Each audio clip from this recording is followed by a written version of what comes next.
Some years ago on Twitter, a novelist shared a rather strange boast. Sometimes I lose sight of why I want this whole being an author thing, she said. It's easy to get overwhelmed and forget the whole point of it all, which is, of course, to wreck you, the reader. Fascinating. Do we really want books to wreck us? Don't wrecks, injure people? Well, novelist and Lorehaven writer Marian Jacobs takes a rather controversial position against steering our story vehicles directly into our souls. She instead insists that we should find stories that don't just hurt us, but help us to heal.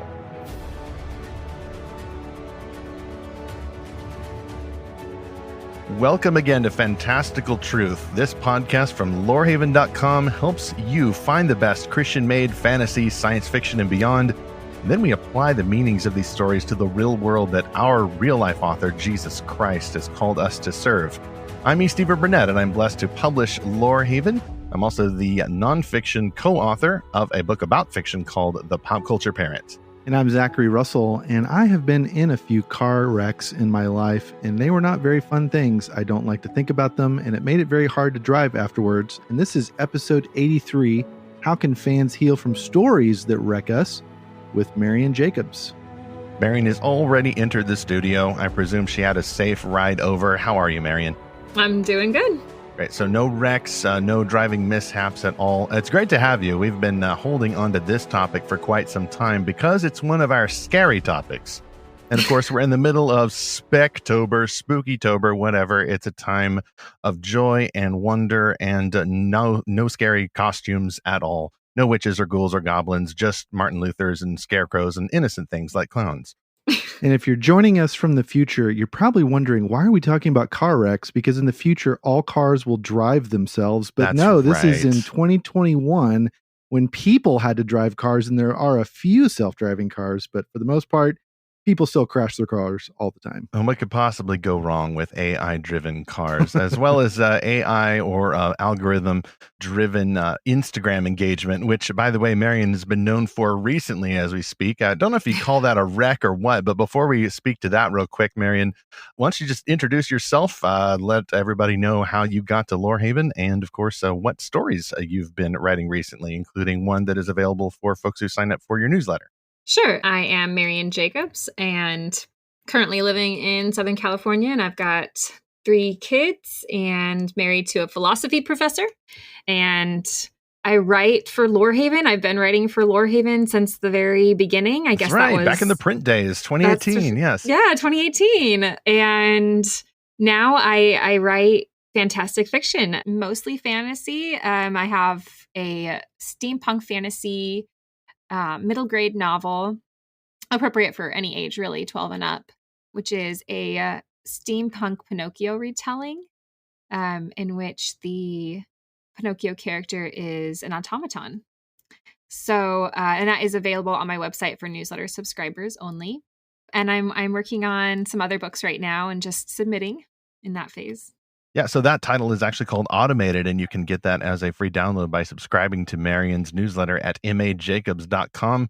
She's also been especially active on Instagram. We were talking last week with LG McCary about the Lorehaven Instagram, but Marian recently had a reel that went super viral, more than anything we have done, and we would have to address that particular elephant in the room. Do you have any brief comments about what you did, Marian, that was so offensive just because you decided to throw down a few Asherah poles?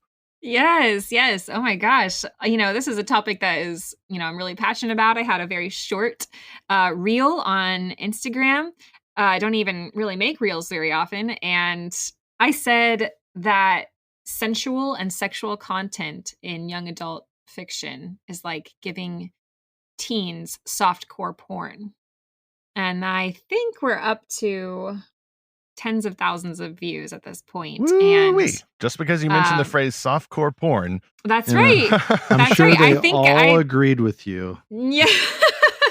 Well, it has more likes than negative comments, but Good. the negative so comments it's not a ratio, but yeah, no, I know, but the negative comments are very much. And the first day this started happening, I was not emotionally prepared. It was a little overwhelming.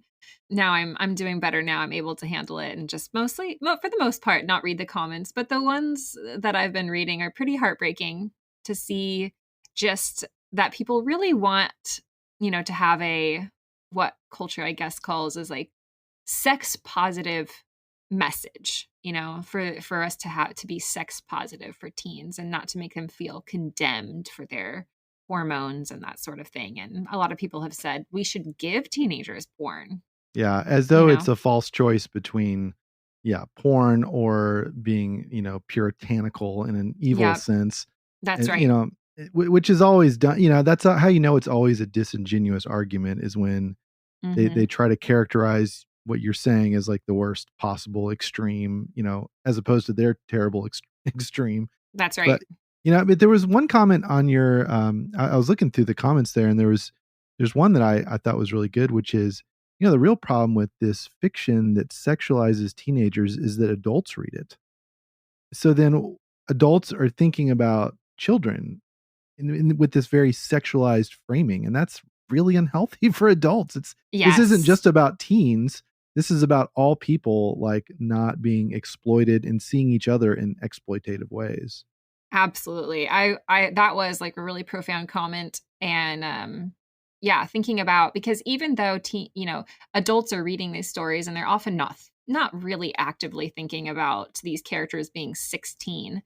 These characters are 16 and they're in really awkward sexual situations, makeout, heavy makeout sessions, etc.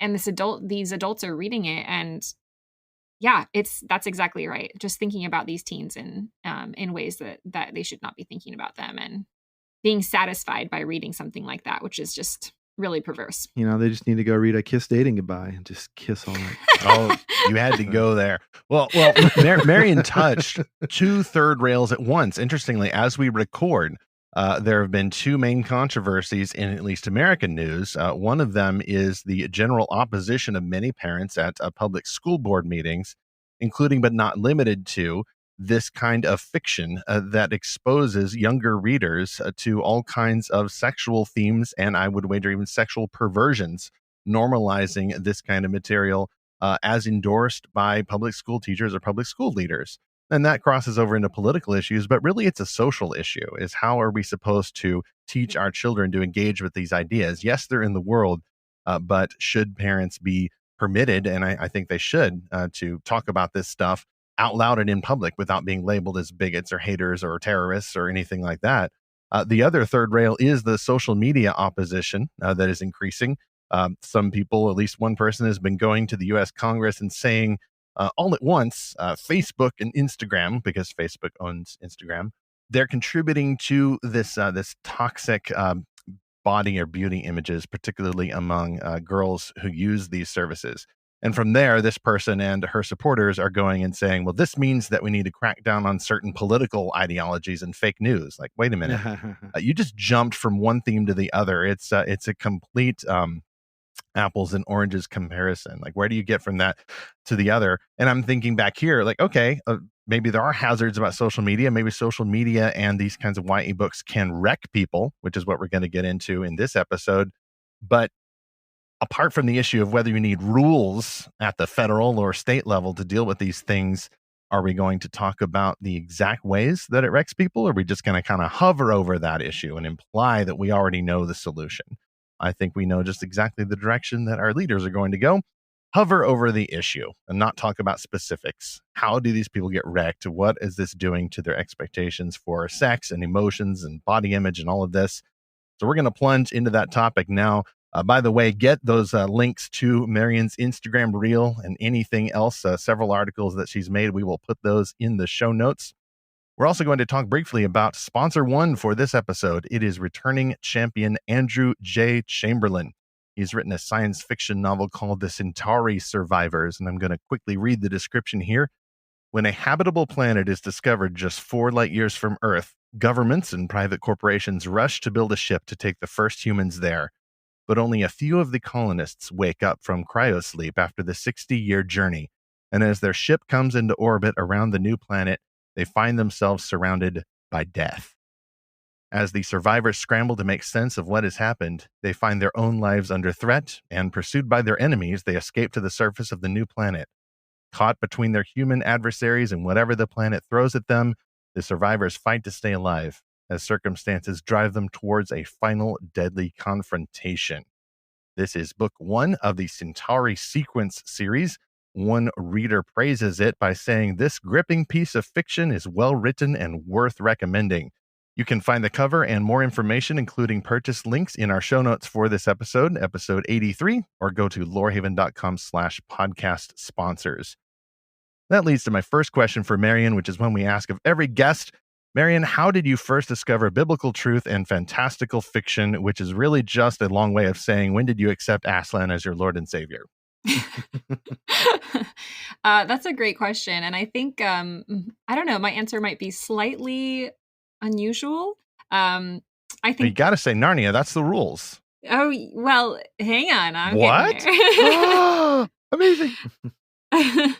So I do think a lot of at least a lot of the readers and friends and writers and people in my circles tend to say, I've been reading my whole life. I started reading Narnia when I was like 2. And that's just not my story. I actually was not a reader as a child. I have ADHD. I just wanted to go outside and play. I did not want to sit and read a book. So it took me a little longer to start to read. I did not discover Narnia until after I had read Harry Potter, first of all, in middle school. And so I first read Harry Potter and then moved on to Narnia. And it wasn't until I had read a few of the Narnia books that it hit me. Oh my gosh, this is Christian. Nobody had told me that. I wasn't instructed. Oh, good. In the ways of Narnia.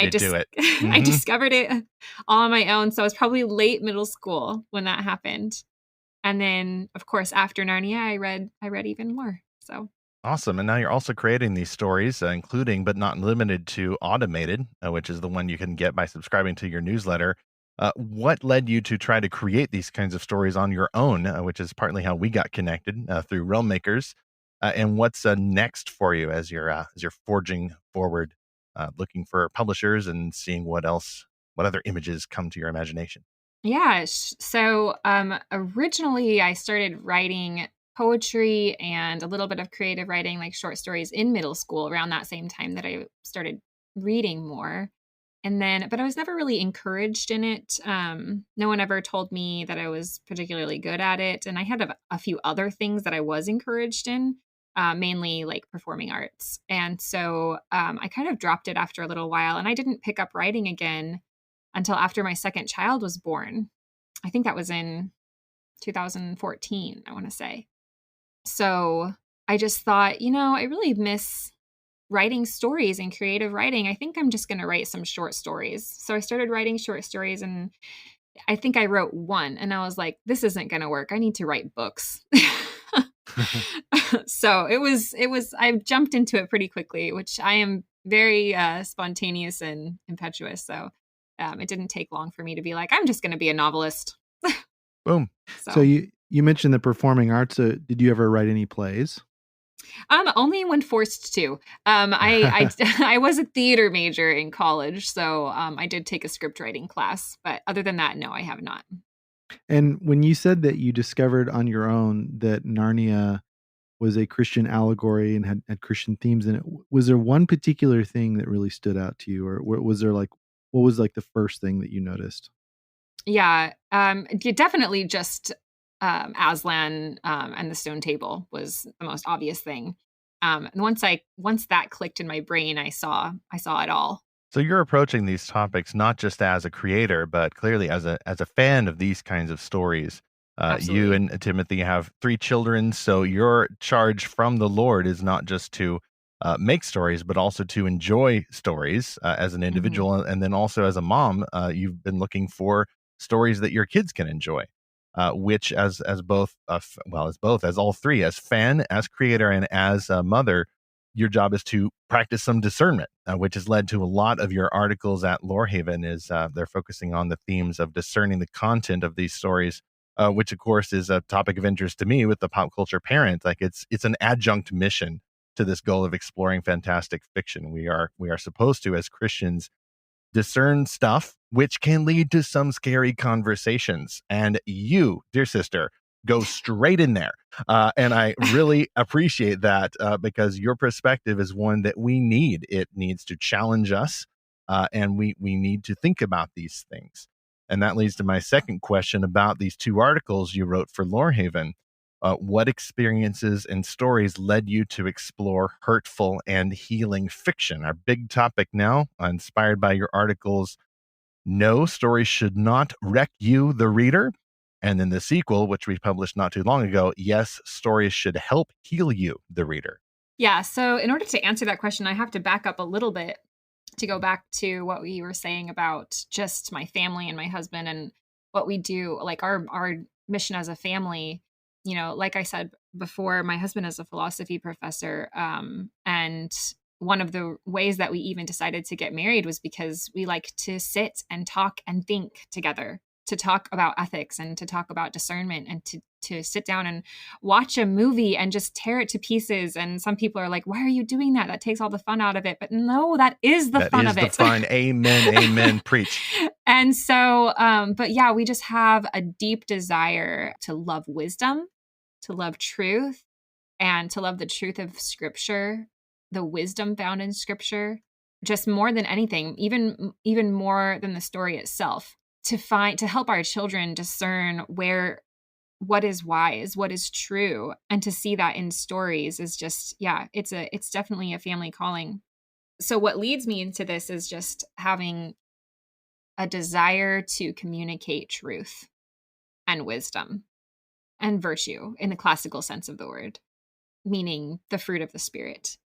I feel an unbending, an unyielding desire to say, no, this is biblical, this is true, and I truly do not care what somebody else says. If someone else disagrees, like if I see this reflected in Scripture, then I'm going to talk about it. And I know, and that has often not made me the most popular person, but I'm okay with that. So this topic is important to me. As I read stories, as I read popular fiction, young adult fiction, I've started to see lots of trends of just formulaic stories that are intentionally written. And when I say intentionally, I don't mean that the author is always sitting there behind their computer going like, with this maniacal laugh, trying to think like, how can I like make sure that my readers are in like this crying massive heap of bad mental health, by the end of this book or by the middle of this book or whatever. I really don't think that they are that cold-hearted and that intentional about it. But I do think that there is a mindset of like, how can I get these people to keep turning pages? How can I keep them on the edge of their seat? And that sometimes they are not paying attention to the fact that they're actually doing a lot more damage than they realize by only thinking about that and not thinking about the deeper issues of the heart. And so, it's just become really important to me to bring a little bit more light to this issue, which I feel like nobody's talking about.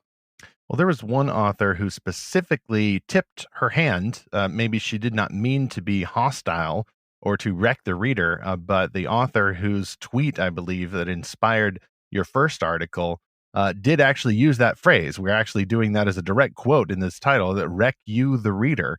Right. Do you have that in front of you? Like what exactly was it that she said, and how was your response when you saw what this person seemed to be accidentally revealing? Yeah. So she says, and I've got two pieces of this, the tweet and one of the comments was also pretty telling, I think. So the tweet says, sometimes I lose sight of why I want this whole being an author thing, because the anxiety can be very much. Then this week, a reader said, I emotionally destroyed them. And I remembered, yes, that is why. And then the follow-up comment is, it's easy to get overwhelmed with cover reveals and marketing and publicity and arcs and reviews and lists and all that, and forget the whole point of it all, which is, of course, to wreck you, the reader. So that's the point of it all. That's the chief end of author in this person's rhetoric anyway, is not to tell a great story, not to glorify God and enjoy him forever, not even to serve the reader, but to wreck the reader, is what at least Right. she says anyway, which may be different from an actual more beneficial heart motive. But as a man thinketh in his heart, so he tweets, it would seem to be. Yeah. And, granted, this person is not a believer. So I'm not expecting them to be like, my passion is to communicate truth and to glorify God, but at the same time, even secular society is aware of mental health, is aware that we have a very serious like anxiety problem, that a huge portion of our society struggles with anxiety. So to not be aware of that and to be callous towards it is, I don't know, a little telling, a little scary in my view. This brings up the question, like if you just type in emotionally destroyed into Google, you get all these search results about abuse. And so it's like, right. Is that what we're talking about? Are authors that do this to readers, are they actually psychologically abusing them? Mm-hmm. Or is this something on the level of, to play devil's advocate or something, is this on the level of going on a scary roller coaster or going through a haunted house, which those are popping up all over Texas right now. Every abandoned store everywhere is now a spirit Halloween or some kind of, house of horrors thing, which is great. So, is it on the level of that? But even as, I don't go to those because that's, Mm-hmm. there's something really not just creepy, like in the imagery, but there's something creepy about people that take pleasure in causing this like emotional pain in others. And so could we even talk about this in terms of abuse? Yeah, I think that's a really good point. And I think that there are definitely times when it is that way. It genuinely is. And it's not always intentional. But at the same time, some of the pushback I got on this article is saying, like, well, we need story tension.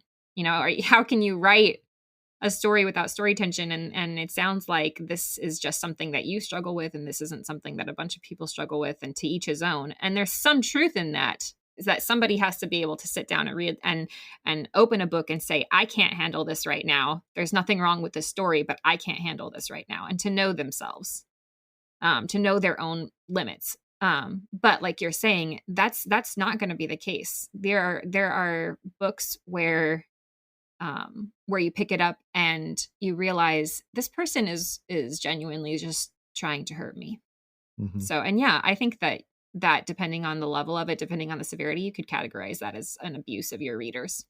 Well, Marian, let us dare to cite a specific example, if you don't mind, because your first article did that. We actually Right. included the example of the novel Divergent, one of the one of the somewhat popular examples from the dystopian craze about 10 or 12 years ago or so. Kind of peaked with the Hunger Games, and then you had Divergent come along for the ride, and then that franchise kind of flamed out, and then everybody went home amidst pieces of broken contracts and partial offers to take the whole thing to streaming and all that stuff.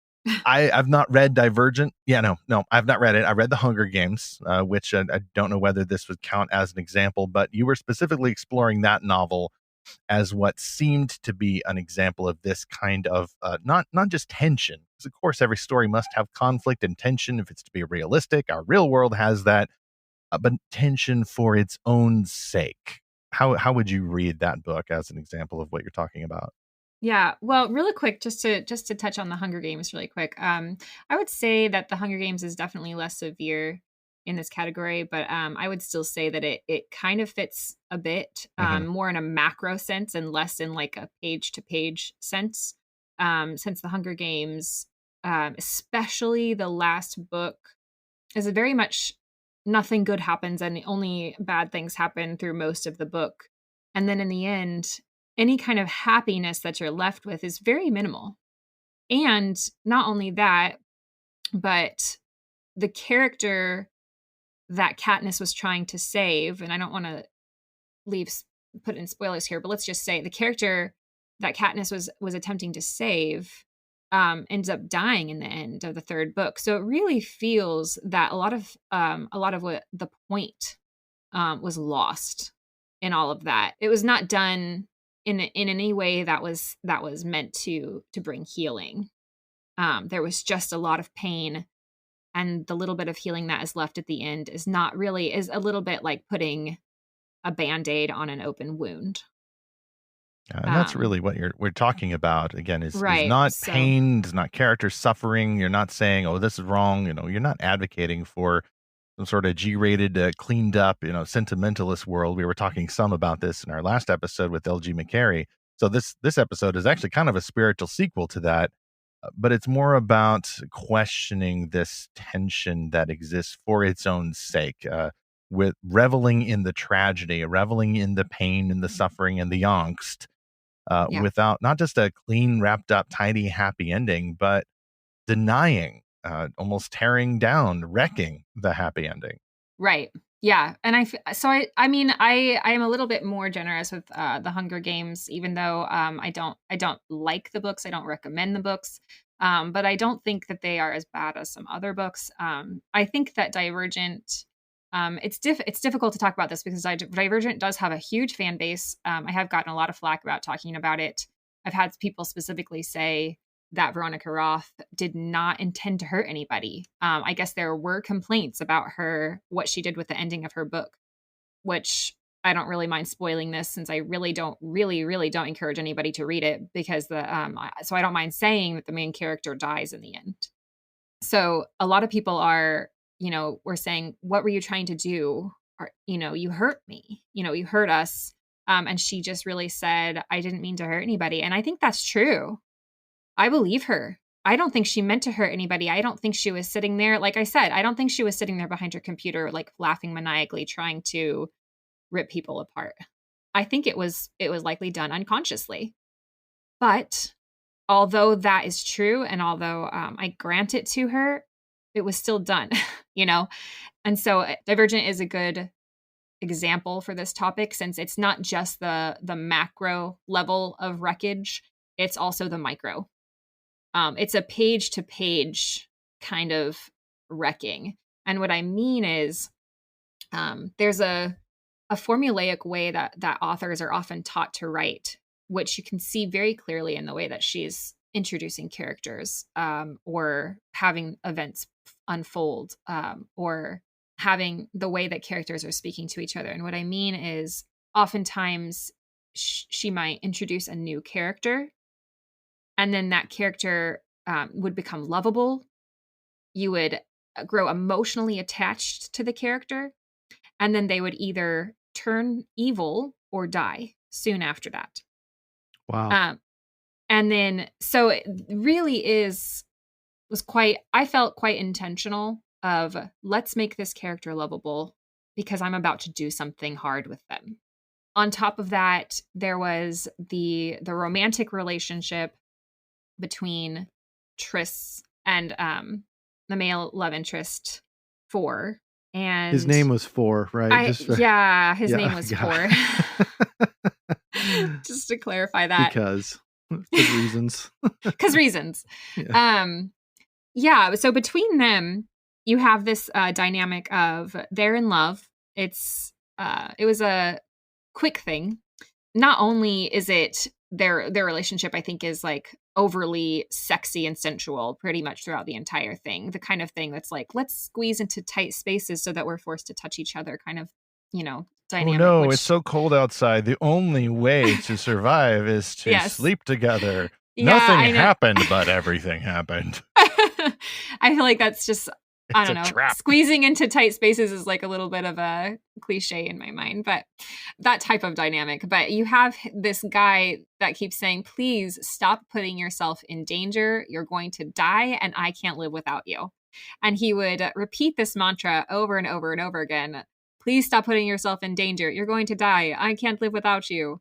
Tension. Over and over throughout 3 books. And so imagine this, this, like, he's basically the man, like with a crank, he's cranking the tension, literally, like every time he says this, cranks the tension. Every time she puts herself in danger, cranks the tension throughout 3 books. And then at the very, very end, he, like, every time he cranks it, the reader is pulled higher and higher into the air by this rope. And suddenly they're like, the tension is so high. They're basically at the top of a skyscraper. And then she dies. And she puts herself in danger and dies. And rope is cut, we were warned. Okay, and the rope is cut suddenly. That this tension has been cranked so high, the rope is cut, and the reader just like falls and to their death suddenly. And why say that over and over and over again, knowing you're going to kill this character if you don't want the reader to feel it deeply. And that's the key thing there. It's not just a tragic story. It is a deeply emotionally experienced tragedy. I mean, because I've read plenty of Shakespeare. Shakespeare wrote a lot of tragedy. And yeah, you feel something when you read it, or especially if you see one of the tragic plays, but it's on a really different level with books like this. And I think I read the first book of that series, and I've watched the movies. What, all two of them, or was there three? I forget. They tried to do the final one split into two. This was a long time ago. I don't remember. Yeah. They basically count as old movies now. Yeah. There's the question of why authors do this, and then there's also separately there's the question of why readers pick up these books knowing that it's going to emotionally destroy you. And I think there's a certain personality type that only listens to like emo or kind of music and sad music. And there's studies that you can find that say, well, actually listening to sad music makes you feel happier because then it validates your sad feelings. And right. There might be some truth to that. I think music works in interesting ways. There's the song by Garbage, I'm Only Happy When It Rains. Perhaps there's something to that. And like I said, I think people like to go on scary adventures where they're not going to actually be harmed. Like I said, like roller coasters or skydiving. Well, I guess that's still kind of dangerous. I also just wonder, are readers engaging these stories just because they want to feel something? Like, anything. Are we so, have we numbed ourselves with so many other things in this world? And are we just, a lot of people are just comfortable and they feel guilty about being middle class, or they feel guilty about their privilege or something. And is that what it is? It's like, well, I got to feel something, even if it's something really bad. Or I need to gain some experience that I don't have and that I subconsciously suspect will make me a better or more mature person. We touched on that in our last episode as well. Well, and here's something I found. This is sort of from the perspective of an author and also who's also a reader. She says to the effect, when I'm not writing or reading to shake myself out of complacency that this cruel world wants to bury us in. So that gives me a clue that I think the motive in a lot of cases is, I'm really complacent to all the injustice going on around me, and I better shake myself out of this. I'm kind of lukewarm. That's not my problem. It's the world out there what done it to me. Well, not just that. Blame for sin, scapegoating? It's like I should feel worse about how bad the world is. And this will give me purpose? I don't know, but it's like there's almost some truth to this. What do you think, Marian? Yeah, go ahead, Marian. Well, instantly what comes to mind is West Side Story. And, it's supposed to be a retelling of Romeo and Juliet, but has so many more layers. It's about racism. I don't know if you guys have seen it, but basically you've got these two street gangs. One in New York, one is white, one is Puerto Rican. They hate each other. And who falls in love but a Puerto Rican girl and a white boy who used to be a member of this gang? And of course, it's doomed from the beginning, just like Romeo and Juliet. And I don't know if you remember this, but in Romeo and Juliet, Romeo kills, in a fit of rage, I believe, kills Juliet's cousin. Yes. And so in the West Side Story, he kills her brother.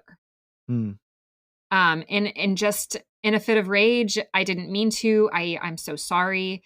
And in the end, you have this tragedy of the white guy, Tony is his name, ends up being killed. And she lives, which is slightly different. She lives and walks away. And it's this tragedy because, and why is this so attractive to us? Because I will admit, I am a fan of West Side Story. But why is this attractive? But I think the fact remains that, like, you're talking about complacency of something. Well, are we complacent about racism? Is racism tearing us apart And so, and this is like, it's an older movie, you know, this isn't 2020 we're talking about. This is movie is from what, the 60s? Oh, and they're redoing it now, aren't they? They are. It's coming out in yeah. December, and I got chills watching the trailer. I don't mean to imply that like tragedy and death can never prove a point, can never have meaning, shouldn't ever be done. But at the same time, there was a point, there was purpose. And the healing that happens actually in the end of the story isn't in the movie itself. It's in the viewer. You know, it's the viewers needs to step back and say, why did this happen? Can I prevent something like this from happening with my actions? I would say I probably won't be writing stories like that, but I'm not going to say that no one should. I do happen to think that like that stories like that should be not written or told as often, because it really can tend to feel like that in the end, it's just all sadness. It's just all death, which is not the end of our story in Christ. Yeah, I think this illustrates, or actually, I see potential crossover here between that other topic of that kind of romantic tension or sexual tension that just keeps tightening and tightening and tightening, and this tragical tension, or the suffering, the death, the dread, the existential threat that just keeps tightening and tightening and tightening. Both of these seem to appeal to a certain kind of vulnerable reader, a vulnerable personality, and it calls for some kind of responsibility by other people in this person's life, by even the creative community, to understand the impact that their stories will have on people. And you have all kinds of authors, especially in the secular market, who are going on about sensitivity readers and making sure that they are not appropriating someone's culture. And that's a related topic, but at least in a good sense, it illustrates that people are trying to understand that their stories have power. How they show a character or how they describe their appearance can grievously wound somebody, or at least make someone feel that they've been grievously wounded. Mm-hmm. And yet this is an area that people don't seem to want to talk about, especially with the sexual content, because that is sacrosanct and must never be questioned. Lest you reveal yourself to be a secret member of the theocratic police who just wants all the women to stay in the kitchens and have 28 children. There's a scripture verse that describes the effect of these emotions, and it's Proverbs 13:12. Hope deferred makes the heart sick, but when longing is fulfilled, it is a tree of life. Some stories will defer the hope, just postpone it, kick the can down the road. And they just defer it and defer it and defer it. And then by the end, you get next to no hope whatsoever. And suddenly the reader's heart is sick. The reader has been wrecked. There's no healing there. You have to get that from outside the story. And the story has wrecked you, the reader. But you also, in your sequel article, which I really appreciate your follow-up here, and you addressed a lot of some of the pushback to your first article. And your sequel article, you're exploring that theme of a longing fulfilled as a tree of life. Just as in real life, we do have longings, we have postponed hopes, we have sick hearts. But one thing that you said in this article was that good books should imitate Jesus, harming only with intent to heal. And this goes to how we view Jesus Christ. We don't have a prosperity theology where if you follow the right steps, you'll get all your dreams fulfilled. You won't have a hope deferred. You may even avoid sickness or poverty or suffering. No, biblical Christians don't believe that, but we do believe in healing. We believe that we ought to seek fulfillment of these hopes. We're not spiritual. We're not torturing ourselves. We don't engage in self-harm. How would you describe then a better story that helps to heal you, the reader, using only those tensions for a more redemptive purpose? Going off of Proverbs, I believe Proverbs 4:23, I want to say, is going to be a really big verse, which is for me, for this topic, which is guard your heart with all diligence, for from it flows the springs of life. And so this is part of that, to say, is this healing me? And another verse I think is really important on this topic is Hosea 6:1. Come, let us return to the Lord, for he has torn us that he may heal us. He has struck us down and he will bind us up. And that's a really hard verse to swallow for a lot of people. He has struck us down, it says. He has struck us down. He has torn us. I mean, this isn't Hosea, so we're talking about God. Yeah, I mean, what do we do with that? Referring to the Northern Kingdom, who was in a complete rebellion. So yeah, it's a hard thing to swallow, but that's the reality of it. You know, God does strike us down. Like, he is sovereign over everything in our lives, and he is teaching us something, and he will strike us down, but he will bind us up, and that is who he is as our maker, as our creator, as our father. And that's what we have to be as creators and readers. That's what we have to expect from authors, is to expect creators to be responsible and to say, I realize that I'm causing you pain, but I promise it has purpose, that I'm going somewhere with this, and that in the end, the healing that I'm going to bring to you is going to be in equal portions to how much you were hurt, or better. That is essential to say, if I leave you with an open wound, I'm not going to give you a Band-Aid. I'm going to stitch you up. I'm going to give you pain medicine. I'm going to give you everything that you need to heal you. I'm going to make sure that your wound is completely healed. I'm going to watch over you to make sure that you're okay. And that can be done in a book. It is possible, because that's what God does for us.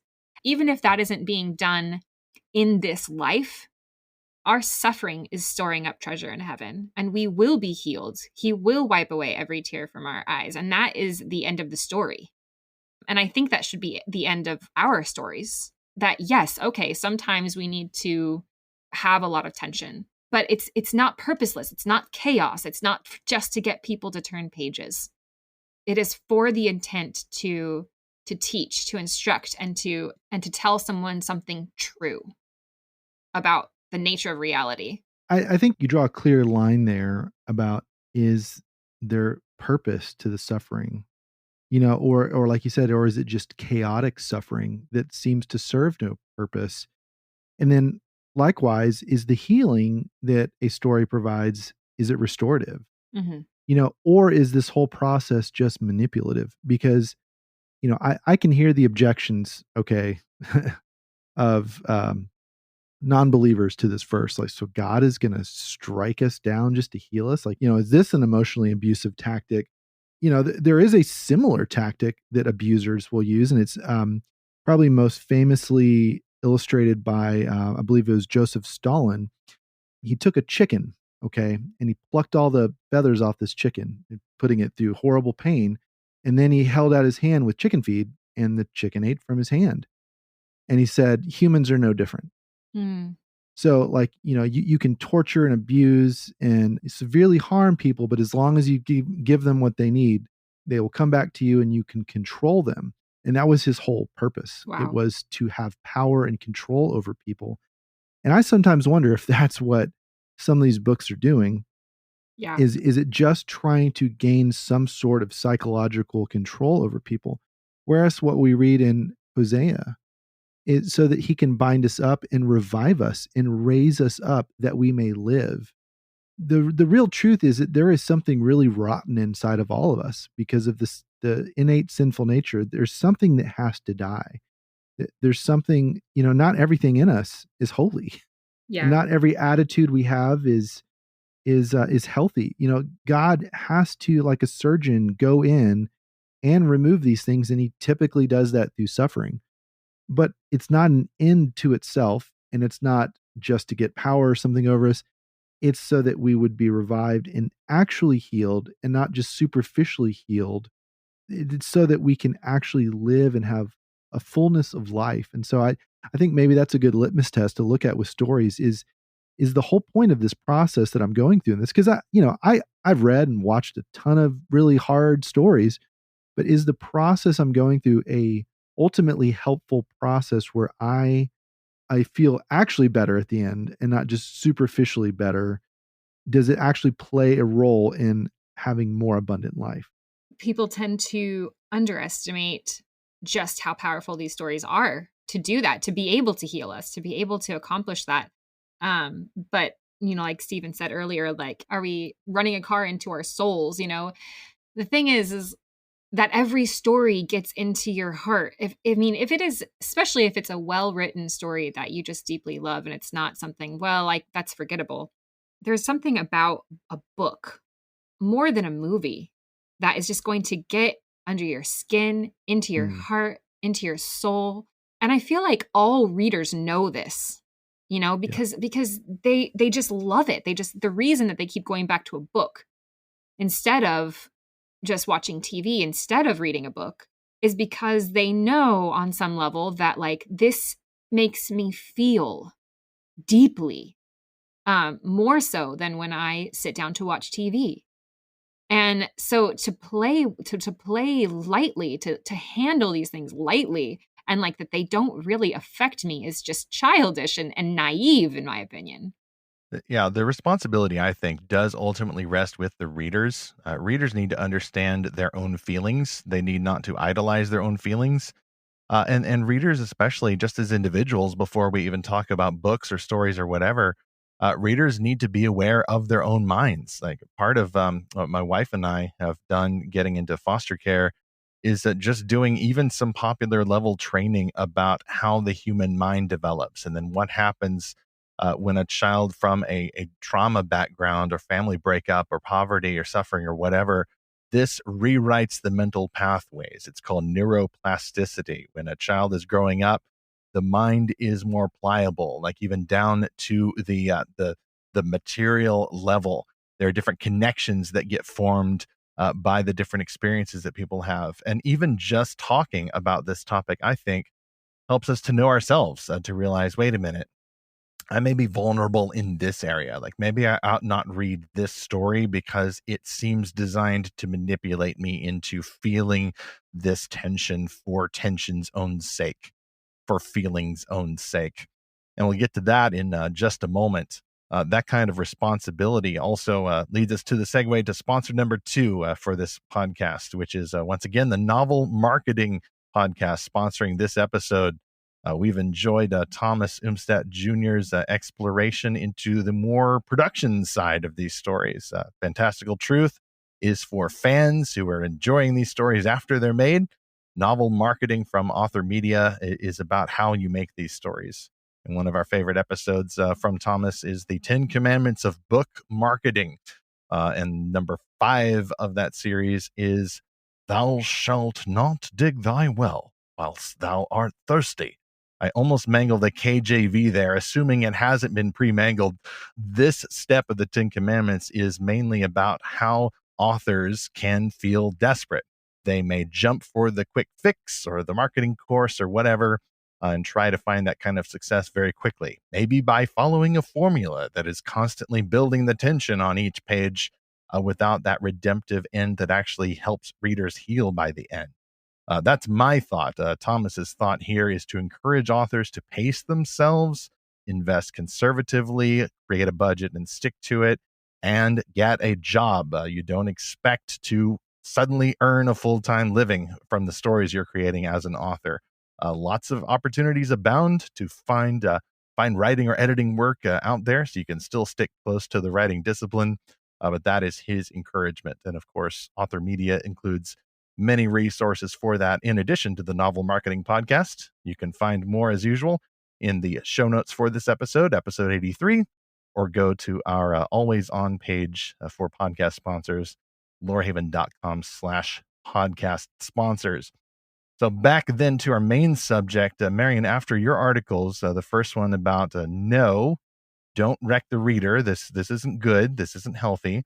And then your second one, yes, stories should help heal the reader, helping to explore what you meant and kind of answer some of the feedback. Like, well, what is some of the feedback that you got from this? And I mean, at risk of covering ground we've already covered, like, what are some misunderstandings that readers have when you start saying that tension should not be in books for its own sake, but should lead in some way towards a sense of healing for the reader?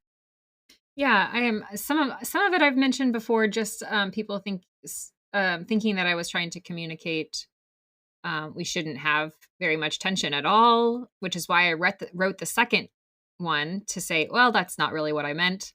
But also, I think a lot of people just saying, well, I'm not trying to hurt anybody. I'm just trying to write an entertaining book. I'm not trying to teach truth. I'm just trying to write an entertaining book. That was the author response, I should say. Just entertainment, a complex we've challenged frequently at Lorehaven and Fantastical Truth.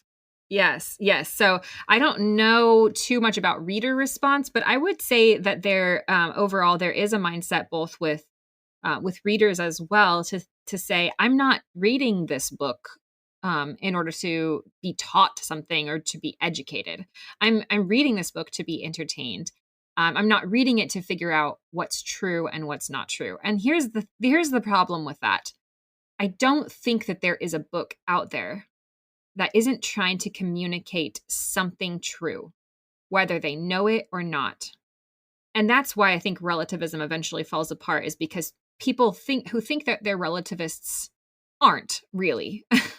They do believe in absolute truth, and they are trying to communicate truth. A book is trying to communicate something true to you. Now, it's your job to figure out whether or not the thing that they're communicating is actually true. And the reason that we know this is because it is literally taught in How to Write a Book that every character at the beginning of the book has a lie that they are supposed to believe. And then they go through a journey for that lie to unravel so that they can learn something true. What is the opposite of a lie but the truth? So if you're thinking, I'm not reading this book to learn truth, you're learning something whether you know it or not. And the same goes for writers who say, I'm not writing to communicate truth. You're writing something true whether you know it or not. Is it actually true? Is what the author is communicating actually true? You've got to ask that question because they are communicating something. And just like everyone had been saying about Veronica Roth, she didn't mean to hurt you. Maybe that's true. Maybe she wasn't actively thinking about it, but she communicated something. And maybe she did it naively, but she did communicate something. And that was something wasn't true. It was destructive. So I think it's incredibly important for people to realize stories are about truth, whether you like it or not.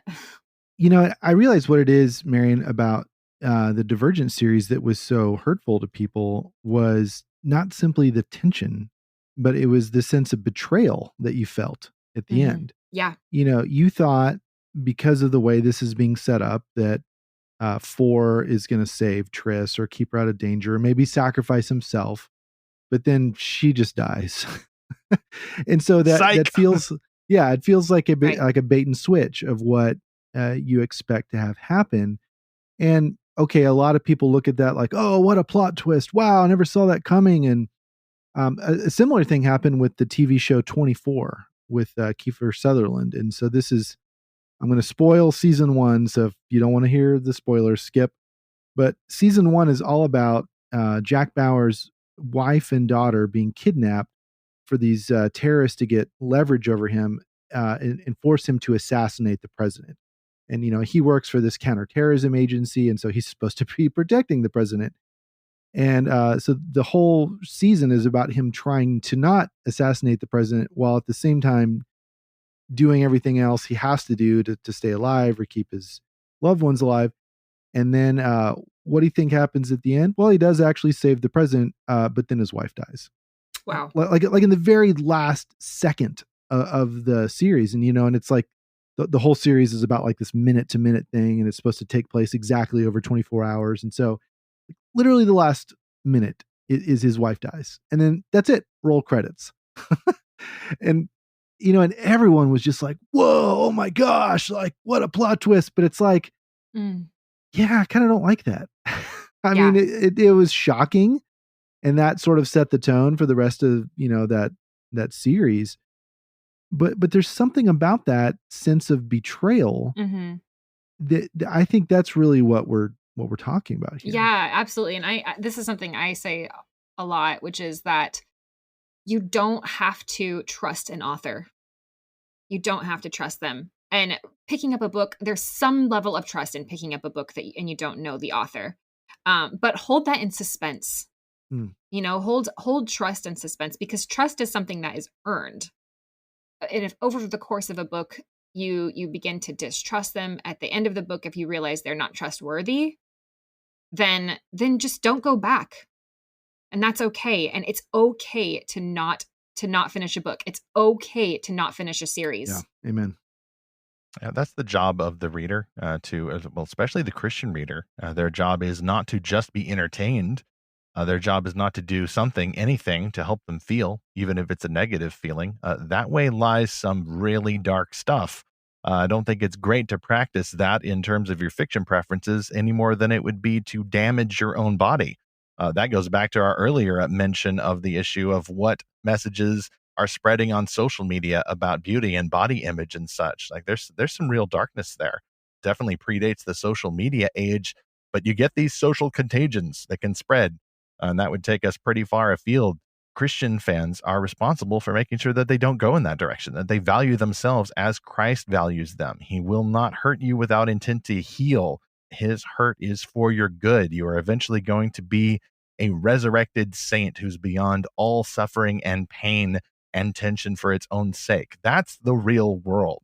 The real world is not this dark place where people die for no reason. It may seem like that for now, and that is real. That tension is real, and some may have more of it than others. But if we're blessed not to have that in real life, I don't think that that's something that we need to feel we must get in order to be more real, as to go into these kinds of stories to gather up negative experiences to hoard. Conversely, I'm thinking of our episode, Zach, that we did about C.S. Lewis's quote. C.S. Lewis would not agree with this notion that stories are just meant to entertain us. When he was putting together his fantasies, he had images in mind, these pictures that would come to him out of nowhere. He then gave them form. That's when the author steps in. And then his role as the Christian citizen steps in. He called it the man. The stories had to serve a purpose, not just for their own sake, not just to tell a nice story, not to entertain, but he did say, wait a minute, like these are fun images, and I'm going to tell them as a fairy tale, but they also have a purpose to help us get past those stained glass obligations that people may feel as regards the church. Lewis had a purpose. He did want to teach. He just didn't teach in that fashion that people expected him to, by committee, trying to come up with some candy coating to make the vegetables go down. I think Christian authors in particular cannot escape that obligation. I would almost go so far as to say that the just entertainment explanation or defense of stories falls far short of recognizing the realism of their power. Christians may not be sinning when they say this, but please reconsider. Stories have good power. They are a good gift of God. Imagination is a good gift of God. Let us not take it lightly. Let's not be flippant about their impact on people. And let's not idolize this just entertainment idea. Well, Marian, where is the best place for readers to connect with you online? The best place would be on Instagram. And my name on there is at M.A. Jacobs Writes. And then also to sign up for my newsletter, my website is majacobs.com. Fantastic. By the way, Marian's also planning to join us at the Realmmakers live stream. It's coming up Thursday, October the 21st, 2021. It'll be at 8 p.m. Eastern, 7 Central. We'll put that link in the show notes. James R. Hannibal, author of Wolf Soldier and a previous guest of Fantastical Truth for his game Dragon Raid, soon to become Light Raiders, he'll also be there.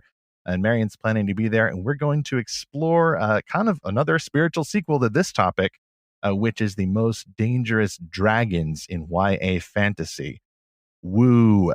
That's going to touch on a lot of these issues, but we're going to try to explore some of these risks that we get that's particular to the genre, not to raise a ruckus, not to be alarmist, but to determine how Christians as fans can best confront these myths and fight them, not with fear, but with biblical faith. Marian, I've been looking forward to having you here for quite some time. We're definitely going to have you back, and I'm really looking forward to this live stream too. Yeah, me too. Thanks for having me.